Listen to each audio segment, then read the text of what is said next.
ସମସ୍ତଙ୍କୁ ଶୁଭ ସନ୍ଧ୍ୟା। ବାତ୍ୟାର ଏହି ସନ୍ଧ୍ୟାରେ ମୁଁ ଏକ କବିତା ଗାନ କରିବାକୁ ଯାଉଅଛି।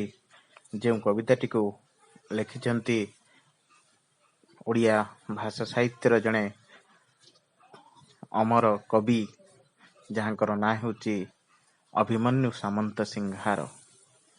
ତାଙ୍କର କଲମର ଏତେ ଶକ୍ତିରେ ସେ ରଚନା କରନ୍ତି ତାଙ୍କ କବିତାମାନ, ଯାହାକୁ ସାରା ଓଡ଼ିଆ ଜାତି ଯୁଗ ଯୁଗ ଧରି ମନେ ରଖିଥାଏ ଏବଂ ସେ କବିତା ଗୁଡ଼ିକ ସବୁବେଳେ ହୃଦୟସ୍ପର୍ଶୀ।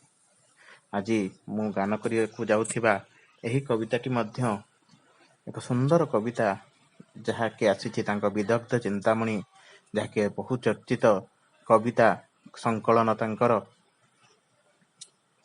ଯେଉଁ କବିତାଟିରେ କି ମା ଯଶୋଦା ନିଜର ପୁତ୍ର ଶ୍ରୀକୃଷ୍ଣ ଯେତେବେଳେ ଜଙ୍ଗଲକୁ ଯାଇଛନ୍ତି ଗାଈ ଚରାଇବା ପାଇଁ, ଆସିବାରେ ବିଳମ୍ବ ହୋଇଛି, ମା ନିଜର ବାତ୍ସଲ୍ୟ ମମତାକୁ ମନେ ପକାଇ କବିତାଟିକୁ ଗାଇଛନ୍ତି ଆଉ ହୃଦୟଙ୍ଗମ କରି ଅତି ସୁନ୍ଦର ଭାବରେ ରଚନା କରିଛନ୍ତି ଅଭିମନ୍ୟୁ ସାମନ୍ତ ସିଂହାର, ଯିଏକି କବିଶ୍ରେଷ୍ଠ। ତେବେ ଚାଲନ୍ତୁ ଯିବା ଶୁଣିବା ସେହି କବିତାଟିକୁ। ଏହି କବିତାଟି ମଧ୍ୟ ଆଜି ଓଡ଼ିଆ ସାହିତ୍ୟ ବହିରେ ପଢ଼ାଯାଉଅଛି ସପ୍ତମ ଶ୍ରେଣୀର। ଚାଲନ୍ତୁ ଶୁଣିବା। କଳା ମାଣିକରେ।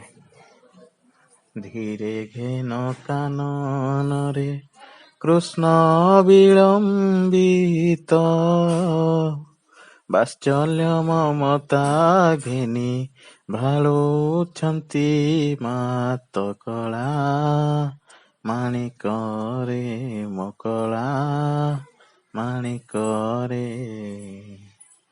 ନିଧନ ସଂଖାଳି ମୋର ଦରିଦ୍ର ପସରା, ଅନ୍ଧ ଲଉଡ଼ିବା ବୁରେ ଉଦରତ୍ନ ହରା କଳା ମାଣିକରେ ମୋ କଳା ମାଣିକରେ।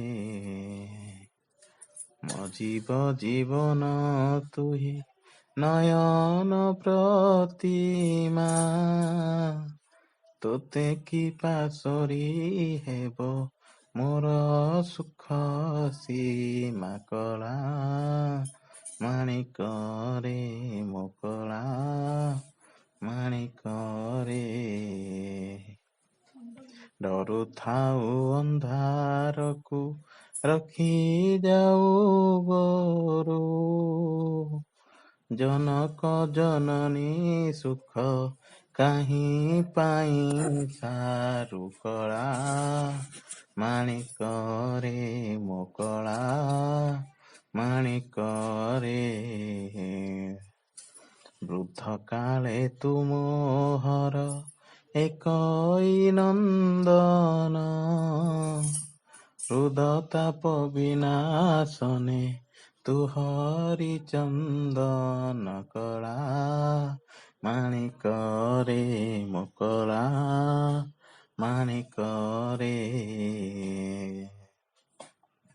ଗୋଟିକା ଅଧାମ ସର ନରୁଚଇ ତତେ, ନାଚି ଲାଞ୍ଚ ମାଗୁଥାଉ ଲବଣୀ କେମନ୍ତେ କଳା ମାଣିକରେ ମୋ କଳା ମାଣିକରେ।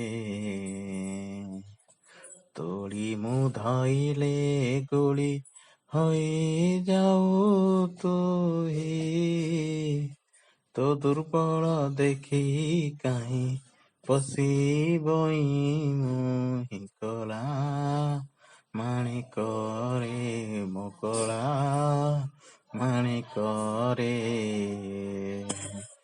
ଡାକିନି ଲୋଭାନ୍ତି ବୋଲି ଡରୁଥାଉ ମନେ, ବାର ବାରୁଥାଇ ଯିବା ପାଇଁ ବନେ କଳା ମାଣିକରେ ମୋ କଳା ମାଣିକରେ।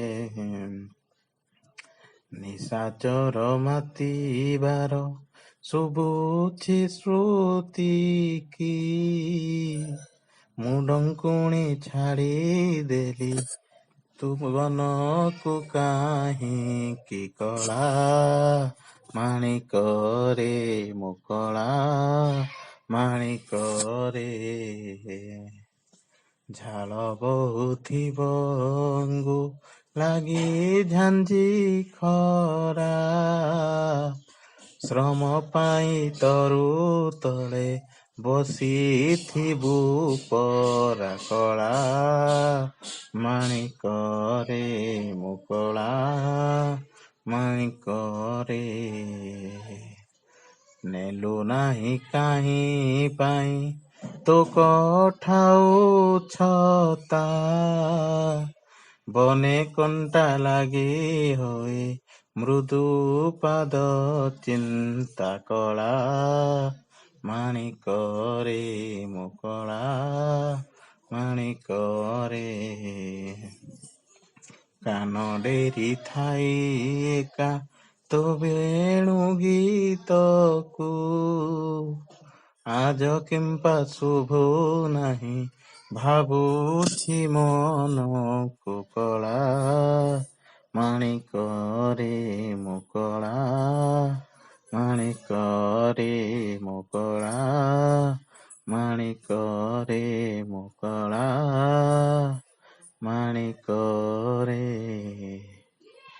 ଅତି ସୁନ୍ଦର ଭାବରେ ଏହି କବିତାଟିକୁ ରଚନା କରିଛନ୍ତି ଶ୍ରୀ ଅଭିମନ୍ୟୁ ସାମନ୍ତ ସିଂହାର, ଯାହାଙ୍କର କି ଏହି କବିତାଟି ଅତି ହୃଦୟସ୍ପର୍ଶୀ।